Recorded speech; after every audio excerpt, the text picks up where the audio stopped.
Hey guys, welcome to episode 4 of the Gas Bike Build. This is the 10-hour mark. So last episode I left you with the exhaust mods and Dave's suspension work. So let's get into it. Now first off, stiffening up that rear shock and putting the right spring in just gave that bike a really good balance. It improved it everywhere. I do want to do some more work with this rear shock and do some testing, but I want to do it with long-term forks for the bike. These front forks are going to go back onto the 500 for Fink next year. We'll be getting a set of Explores and getting some basic work done to them, and then we'll do some testing with that suspension and possibly bring you guys a video on some basic tricks to how to test your suspension and how to learn what it's doing. But that shock upgrade really improved the bike. Now onto the muffler mod.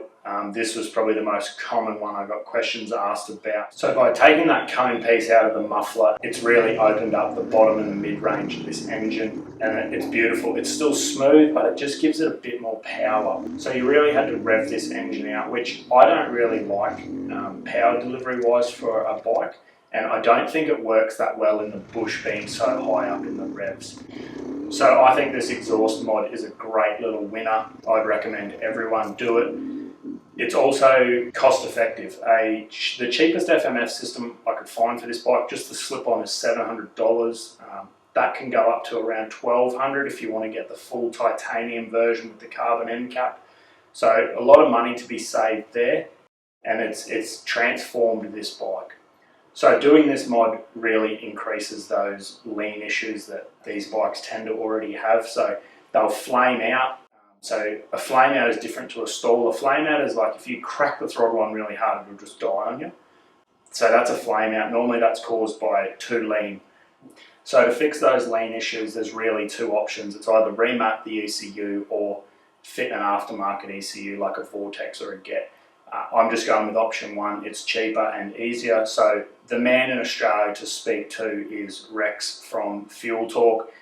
He has so much knowledge on the European enduro bikes, and he does a lot of work with these. I think you'll find that most people you talk to who have had a remap have gone and done it through Rex.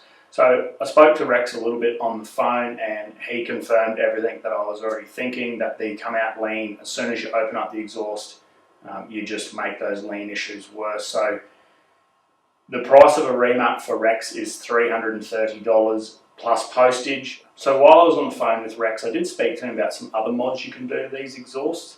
I've talked to a few guys, and they actually swapped the end cap off the Enduro model with the motocross model. So the part, I believe, is about $180, $190 genuine. Now, your Enduro end cap has about a 27mm gap.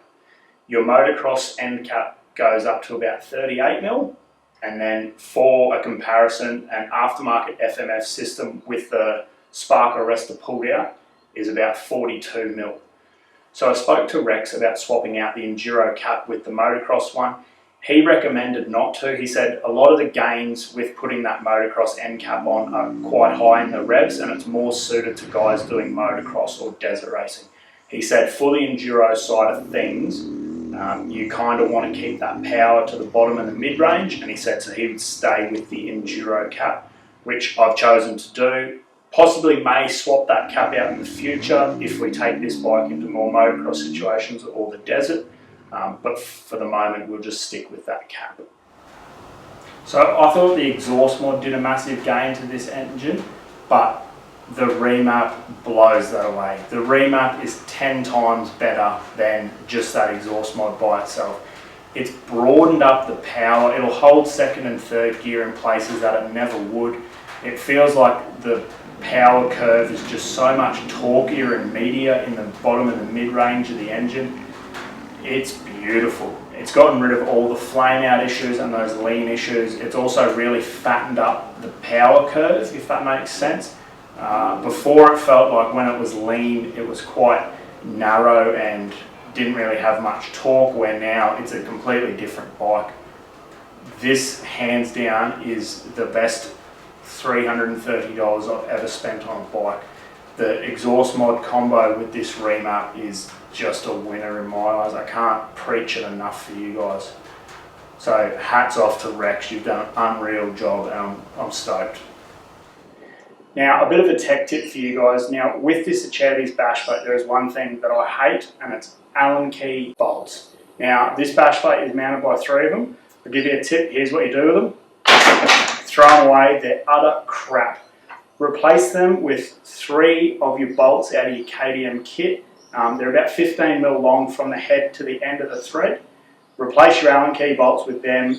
It's quicker to get the bash plate off, which you have to do every engine service. So you won't have dramas with a rounded out Allen key trying to get it out. Also, one thing you will have to do is the back mount has a cup head washer.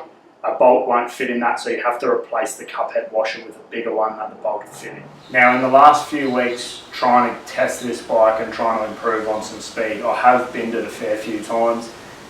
One of the crashes did result in me smashing up the plastic throttle tube.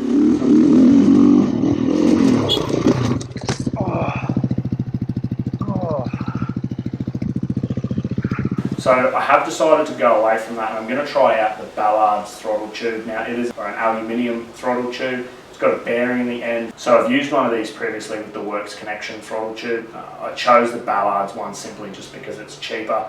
I didn't want to take the Works Connection one off the 500 either. Now when you're fitting these up, because they do have a ball bearing assembly in the end, you do need to cut off a little bit over 1 centimetre of your handlebars on the right hand side to make it fit. If you don't do this, your throttle will be out maybe 1 centimetre to the right. So just something to keep in mind there.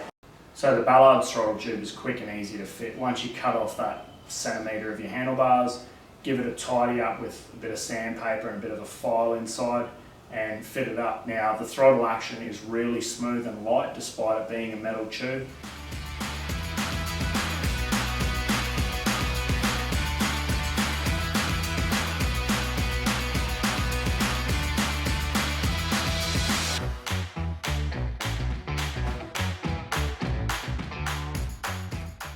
The biggest thing for me is peace of mind of I can chuck this bike into the ground now and I'm not going to have to limp home with a throttle that's sticking or damaged like that. So that's a winner for me.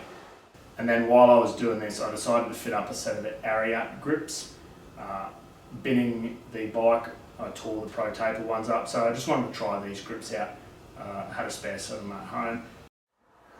So while this episode has been less riding footage and more of me talking about the bike and some of the mods, next episode I have a treat for you. We've got a special guest rider. He is pro class in Queensland, a very fast rider, a very talented young guy, and we've got him on the Gas Gas to give us his opinion on what he thinks of the Gas Gas and what he likes.